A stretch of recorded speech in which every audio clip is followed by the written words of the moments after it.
could have given up, but you didn't.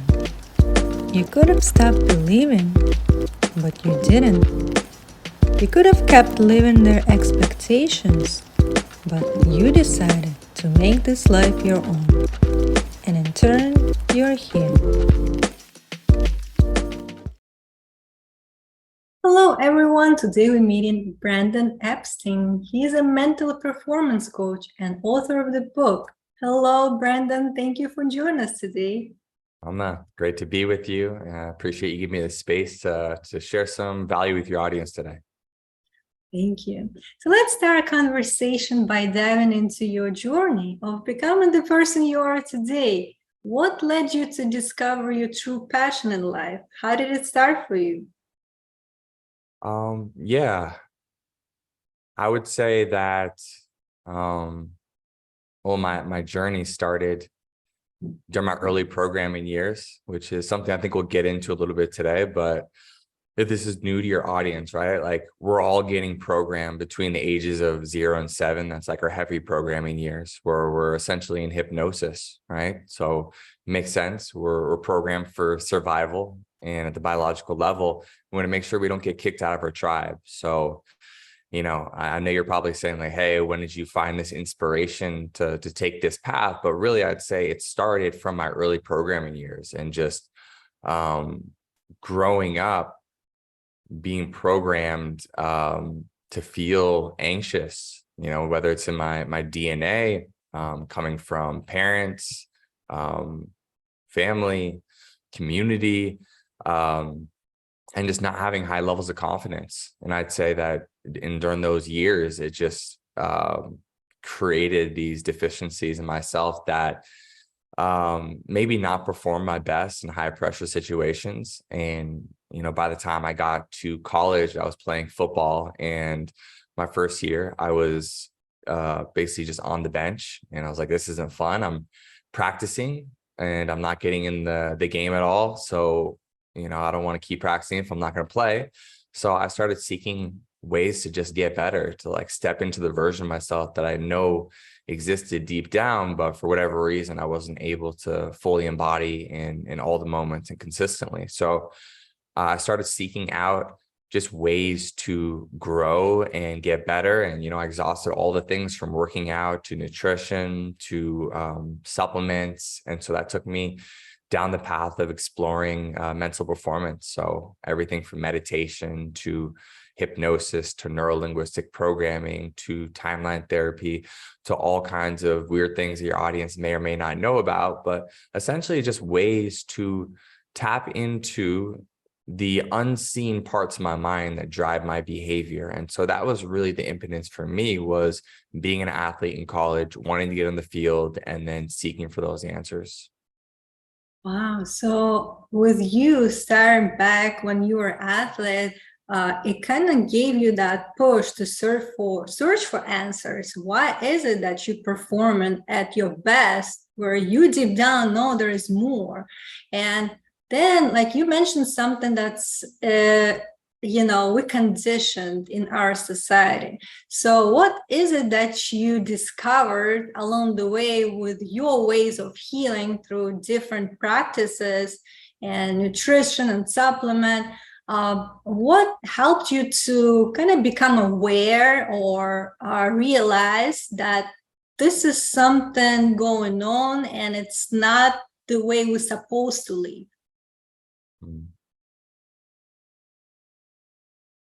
I was unaware until actually, and your audience can do this exercise if they want along with me, where until, my sensei that I met took me through this exercise where he said, just look off into the peripheries of your eyes. So off to the right and left.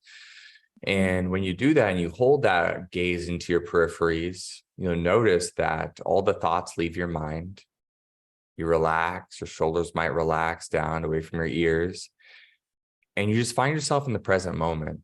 And the first time that I was shown this exercise, I stepped into a state of awareness to realize that there was a different way of feeling and being. And so I think most of us, we're just fish in water. We don't know what we don't know. And so that exercise itself was kind of like the gateway drug for me to be like, wait a minute, So if I feel like peaceful and present now, does that mean like my default way of being is just anxious?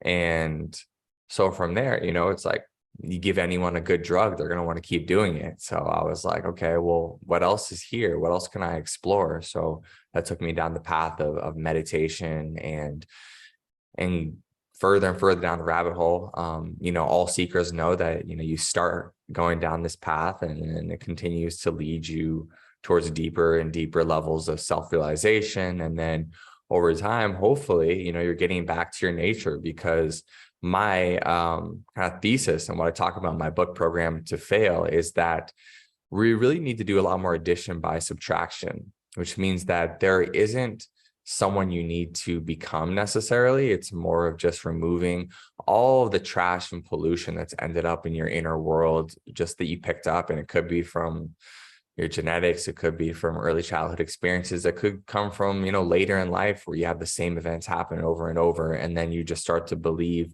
some negative things about yourself or other people in the world. And so really what we're doing is we're coming back to our true nature, because when we get back to that and we can be present and show up, align with our unique talents, things just flow. You don't have to force. You can just tap into your power.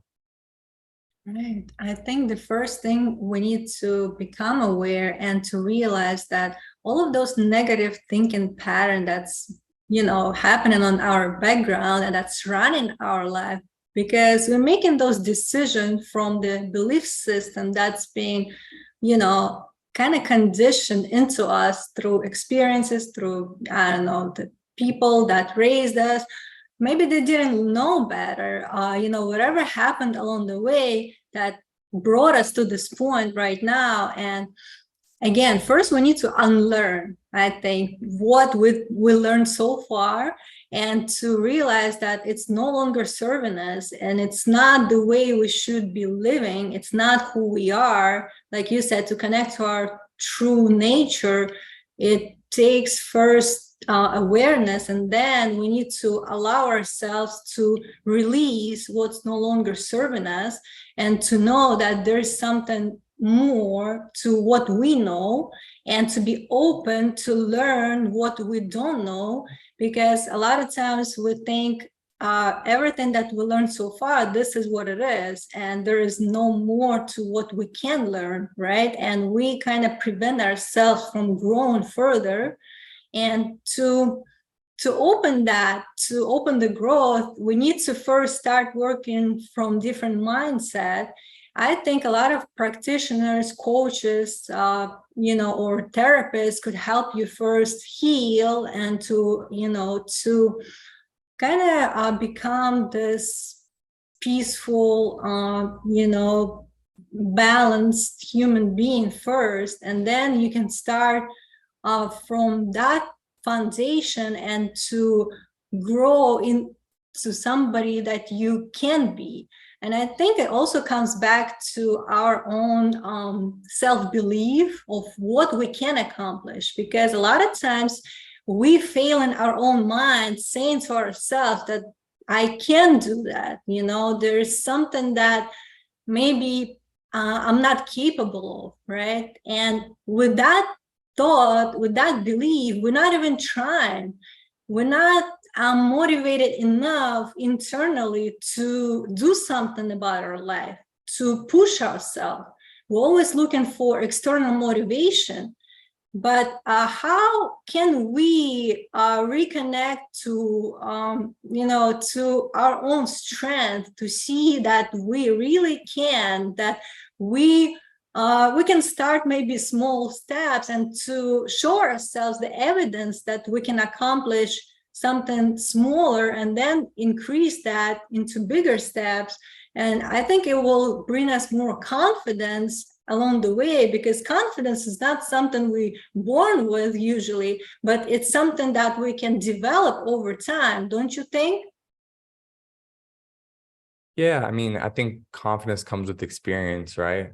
And so the more positive experience you have, naturally, the more confident you're going to be. But I'd say there's probably two types of confidence. There's one that you get like skill-based, and the more you do the skill, the better you get, the more confident you feel. And then I think there is like a general confidence that comes from believing in yourself, which could just get programmed into you without you even doing anything if you're lucky. And then other people have to work to do it, right? They have to reprogram themselves to feel that the inner belief that will make them feel confident in general situations. Right. And also, I think we should be focusing on what is it that we want our life to be. Because a lot of people, you will ask, why are you doing what you're doing? And they don't have the answer. They don't have the why behind their action. And I think every action should be intentional, knowing what is it that we're trying to accomplish. And how can we, have that vision and come to or bring it to life or create that vision. I think first we have to take responsibility that everything that we have so far is because of our own creation, even without us knowing that. And I think with that responsibility, we take power back, knowing that we're not a victim to circumstances. It's not, something that has been done for us, but we're the one who can change it for better. If we're not satisfied with what we have, we can't change it. And what are your thoughts on that? Yeah, I mean, I tell everyone that we've all been programmed to fail in some way. So if you are overweight, or if you are mentally unwell, depressed, anxious, if you are struggling finances, if you're not in a good romantic relationship, if you struggle with family, if you aren't surrounded by good friends, if you're not like crushing in every bucket of your life, then you 100% have been programmed to fail, because otherwise those areas of your life would be where you want them to be. And so it's all that person's fault. They created it. And at the same time, it's not their fault at all, because they don't know how they created it. And so, like you said, the first step is that awareness that like this can even change, because most people just believe like I'm just in it and life is happening to me. And so you have to understand this polarity of like, yes, I did create all of my reality, and simultaneously I did it unknowingly. And so not to blame yourself, but instead seek to understand and accept what is, so you can leave that in the past and then transmute it and move into something more meaningful in the future. Right. Sometimes we are too harsh on ourselves. We are our own self-critics, and we always, we judge ourselves more than we judge others usually. And sometimes we just need to accept what we've been through or what we created for ourselves. And like you said, just with that acceptance, we can transmute it and we can learn from that experience and adjust and, pivot. And now we know what we didn't know. And with that knowledge, we can move forward. We're not defined by our action in the past. Every one of us can change at any moment if they decided to. It all starts with your decision. And again, we have a choice, and we don't have to beat ourselves up to the point where we don't take any action. Okay, what happened, maybe it was meant to be for you to come to this point. I believe like we just need to experience something in our life. Maybe sometimes you that it's not pleasant feeling at the moment, but usually looking back, you understand why it happened to you. And maybe it was meant to be for you to realize something or to change your life for better. And everything is happening for you in life. With knowing that, accepting that, now you're in the driver's seat. Now you know what to do. And I know you're publishing your book, Program to Fail. What is the idea behind the book? What are the, I would say, main aspects and tools that would be beneficial for people to learn and look more into detail? Yeah. So, I mean, the book is literally about what we're talking about right now. It's like a step-by-step guide to identify how you've been programmed to fail and then reprogram yourself to succeed. And so it's a two-part book. And the first half of it is my personal journey and just talking about how I figured out all the pieces of broken code essentially I had at the subconscious supercomputer level, and just understanding, getting to that state of awareness and transmuting it. And then the things that happened after that, being able to go from like, okay, I figured out this thing around like my health. So then I was able to lose all this weight and get into good physical health. I figured out the code that was broken around like finances. So I was able to get out of debt and build a 7-figure business. I figured out the code that was broken in romantic relationships. So it was just like my story and my journey of like just saying, hey, I kept failing because I was programmed to fail. And these were the broken pieces of code that I had to reprogram. So it's my journey. And then talking about how I've gone on and worked with quite a few professional athletes and entrepreneurs and high performing people, and showing how they were programmed to fail, what we rewrote within their subconscious to lead to them getting different results. And then I just lay out the playbook for people. The truth is most people won't do it, right? Most people don't want to go down this path because it takes a lot of work. It's difficult. It's easier to self-soothe, watch TV, eat food, take a drug, do whatever, and just like stay unconscious to it. But for the seeker out there who's like, you know what? I want to be great. Like I work with a lot of pro athletes. I really want to be world class. Like that's the reason why those people work with me, is because they go, you know what? I don't want to just be like a role player on my team. Like I want to be one of the best. And so those people are going to identify what is broken. And so the journey essentially I take people down is, the first step is just awareness.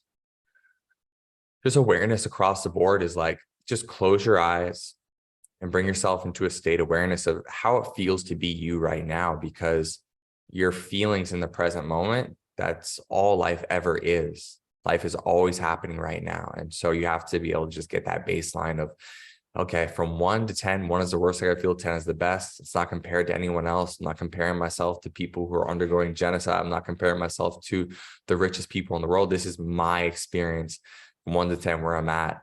And then getting into different buckets of their life, right? So most of us, we want to focus on the areas we're strong. So if I work with someone who's a multimillionaire, of course, they want to work on ways to make more money. They don't want to work on the areas that are weak, like what's going on with their family or romantic relationship, or maybe their health that's out of alignment. So that's why it's good to take a baseline and be like, where's my money at? Where's my career? Where's my physical health? Where's my mental health? Where are my relationships, and the major buckets of relationships, from romantic to friends or tribe to work relationships. And once you get a baseline for each of these, you just go, okay, well, which one is really doing the worst? And then I usually guide people into that. I'm like, let's bring this up, because unknowingly you're unconscious to how your biological battery is actually being drained by this area of your life that's holding you back, right? So the multimillionaire entrepreneur he's unconscious to how him being overweight is actually causing him to be less energized, less productive, and it's holding him back from reaching more of the career financial goals that he might have. And so we get to that awareness, we say where we want to go. And from there, you have to actually teach someone the process of staying in awareness, because I don't want my clients to just meditate. I want them to become meditation. I want them to live in that state of awareness all the time. So whenever things bubble up for them, they don't have to go, oh, I need to go find some place to meditate to feel okay. No, meditation is a beautiful practice, but you need to maintain that awareness at all times so you can just flow like water and you can perform at whatever your scale is, your craft, whatever you're doing. And so I take people through exercises to gain that awareness. Once they're starting to get that surface level awareness of how they feel, I start to direct them towards their conscious focus and that awareness of, how does your focus create your feelings? And most people have no idea that how many, I think there's a study that said that we have 95% of the same recurring thoughts every day. 80% of those thoughts are negative. And so whenever you're focusing on what you don't want, you're going to feel bad and you get caught in these loops. So just bring your awareness to not just how you feel, but how you focus. And once you get there, you can start to go, okay, can I start to rewrite this pattern a little bit, just at the conscious level, right? We're not even talking about the subconscious, more deeply rooted beliefs, but just at the conscious level, can I start to recognize when I'm feeling bad, when I'm focusing on what I don't want, when I'm getting caught in these loops of focusing on what I don't want, feeling bad, focusing on what I don't want and feeling bad. And can I start to flip my focus? Because when you do that, you start to feel better. So let's say an example of like, you're constantly focused and you don't have enough money. In the future, I'm gonna have money, I'm gonna have to pay my bills, I'm gonna be able to pay for things for my family. That makes you feel anxious. Well, when you shift into the focus of, I have more than enough money right now, you start to just feel relaxed, you feel grateful.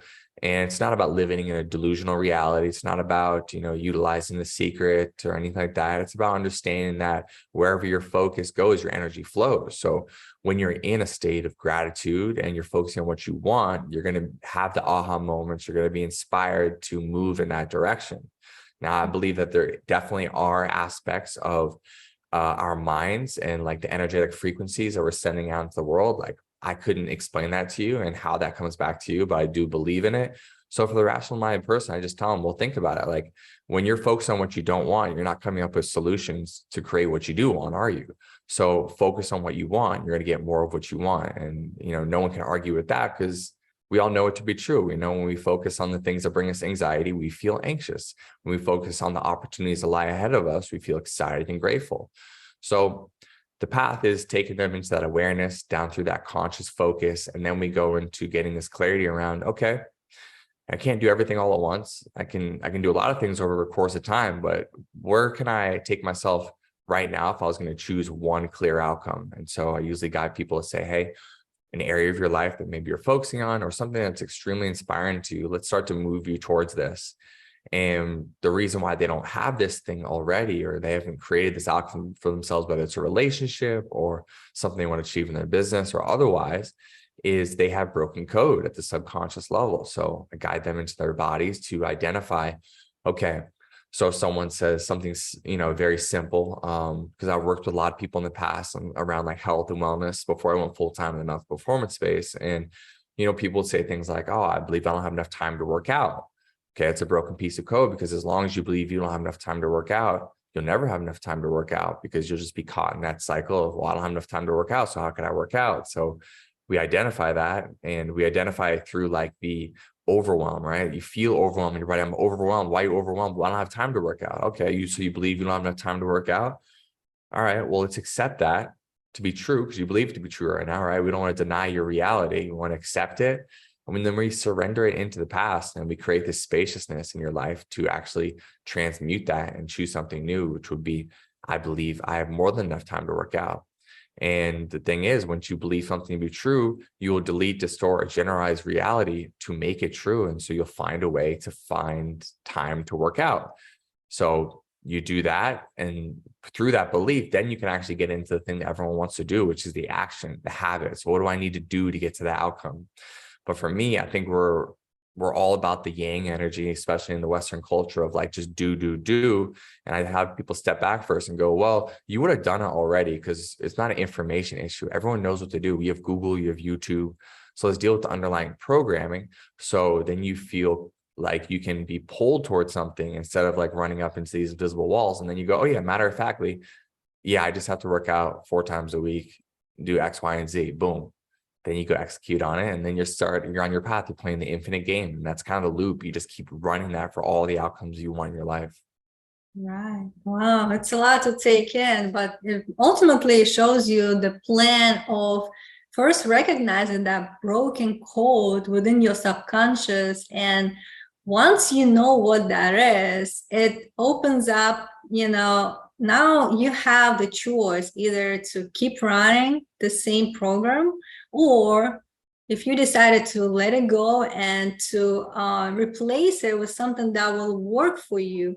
Because now this is your belief that has been installed to you one way or another, and you don't have to feel guilty about it. So now that you can change it.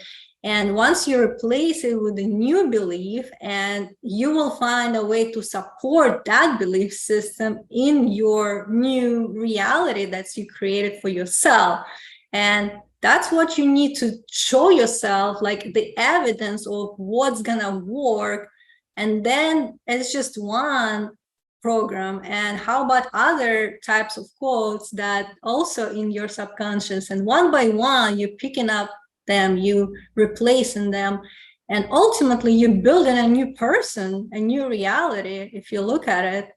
And I think it would be very beneficial for people to look into and to learn for themselves and see if they can apply to their own life. But it's because it's not about just reading and being inspired, but you have to take action. Everything that should be, applied, as every knowledge that we acquire, we should test it. We should experience, we should see by through our own action and see how it's working for us.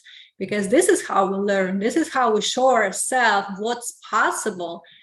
A lot of times we don't know what's possible because we operate from a different mindset that's not allow us to see what's possible. And then we keep getting stuck and not moving forward. But I think without being open to new opportunities, first to be open to learn something that perhaps we didn't know. And then from that point on, we can see what can emerge from that experience. And I think, like you mentioned, you work with a lot of people, entrepreneurs, and also athletes as well. What, in your mind, what would you say, in your opinion, differentiate from winner mindset, winner from loser mindset? What is the difference? How they think differently? What allows them to become that best performer? What is it in them that helps them to move forward? Yeah. I mean, it's just being programmed to succeed, right? Like the athletes that I've worked with before, especially, it's like they have broken pieces of code that didn't allow them to be as consistent and show up as the best version of themselves. And so it's like, once you clean that up, like I guide them through my coaching to identify it, and it's a skill, and you get yourself a good coach to help you do that process, then you're like, oh, okay. That's why whenever I get in these situations, I feel super anxious, or I feel low confidence, or I lose focus. Because you notice that a lot of these guys, they have these hidden subconscious programs that, actually might have believed that it was more dangerous to succeed in these big moments, in the survival aspect of it, than to fail. And it may sound like rationally crazy, but the truth is, like, when you get more and more levels of success, you learn that, like, there's a lot that comes with that.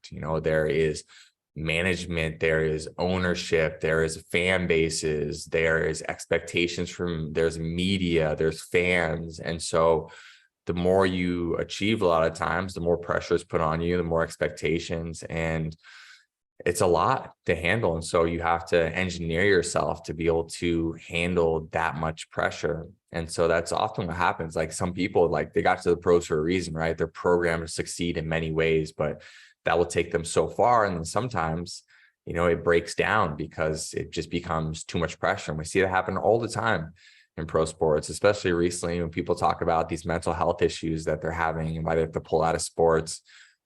These people, like, the depression, anxiety, where they're just programmed to fail. That's it. They just need a good coach who will reprogram them to succeed, and then they'll be able to flow again. It's just a lack of awareness around this work, which is definitely coming to the forefront now. I think we probably both know, like, we're speaking the same language. There's a lot of people who are starting to coach this stuff in the mainstream. It's just taking time to catch up, because we've seen it in strength and conditioning. 20 years ago, colleges, professional sports teams, they didn't have these coaches.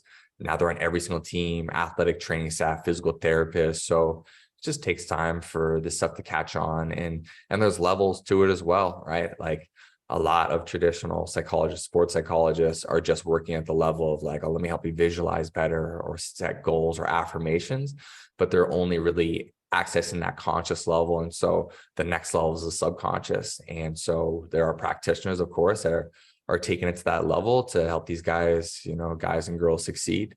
But it's a process. Yeah, definitely. And I always believe that, it's not just physical muscle that we need to train, but there's also mental muscle. We have to prioritize our mental health enough to give ourselves the best that we can be, with us knowing that this is important, this is the foundation of our life. And if we want to have a better life, this is something we should focus on, and the ways that we can help ourselves to improve. Like you mentioned, all of the high performance, they start with, just being with this broken code, and they worked on it. So every one of us can accomplish something in life. And we usually look at social media, all of the successes that people put out there. We don't see the behind the scene work. We usually see the end product, and we compare ourselves, which gives us more anxiety, more depression, and stops us from doing anything. We think they are different from us in some way. I'm not as good enough. And that's something, again, the belief in itself that you cannot do it, it's another piece of broken code, and you have to work on it as well in order to give yourself that opportunity to see for yourself what can you accomplish. But like you said, it starts with awareness, and sometimes asking for help for some people is a sign of weakness, especially I think for men, but in men and girls, like depend on what are you experiencing in the moment. Sometimes we feel like we're the only one going through struggles and nobody could understand us. And in that way, we isolate ourselves. And that actually, it's we're making it worse, and we're not speaking up of what's bothering us. We're not seeking the solution, but we're just living in that reality that, again, could be changed, but only if we start searching for help and seeking those practitioners that could really show us another way of being, the way that we should be living. Because, again, we're not taught in the society we live in what is normal. Our acceptance of normal could be different for everyone, and especially working all the time and being on automatic pilot, doing something that we don't even know why we're doing, and feeling those negative emotions and feelings on a daily basis. We think it's normal, and we think everybody lives like that, and this is how we should live. But we don't know what other reality we could create for ourselves. What if we focus, like you said, on something that's good? Like, what is it that you want to experience or feel? So you should be mindful of what kind of thought are you choosing to think, what are you focusing on, and that's what you recreate in your experience, and that type of energy that you attract too, right? Yeah, absolutely. I think that your focus creates an emotion, and that like emotion sends out a frequency, and it's all coming back to you. Definitely. And I think first we should prioritize that, every one of us are here for a reason. We have a purpose, right? And usually it's to serve others in some kind of way. But for us to know why we're here, we need to reconnect with our true nature and come back to and remind ourselves how powerful we really are, and what can we make out of our life. And it's all within our power. And I'm very glad that we had that conversation today. For those who would like to find you online, how can they find you? Yeah, they can go find me on Instagram, Brandon Epstein _. I have a website, thebrandonepstein.com. They can find me there and discuss coaching with me. And yeah, the time this interview comes out, I'll have my book available on Amazon. It's going to be called Program to Fail. Mm-hmm. So you can check that out. And I'd say those are probably the main 3 ways to get in touch with me. Yes, definitely. I'm going to also include in show notes as well. And as we close today, what would be the thought for today for our listeners? Let's keep it simple. What you focus on is what you get. Yes. Thank you so much. I hope you enjoy your day. Thank you. I hope you enjoyed this episode, and if you did, hit the subscribe button and share it with others. Stay tuned.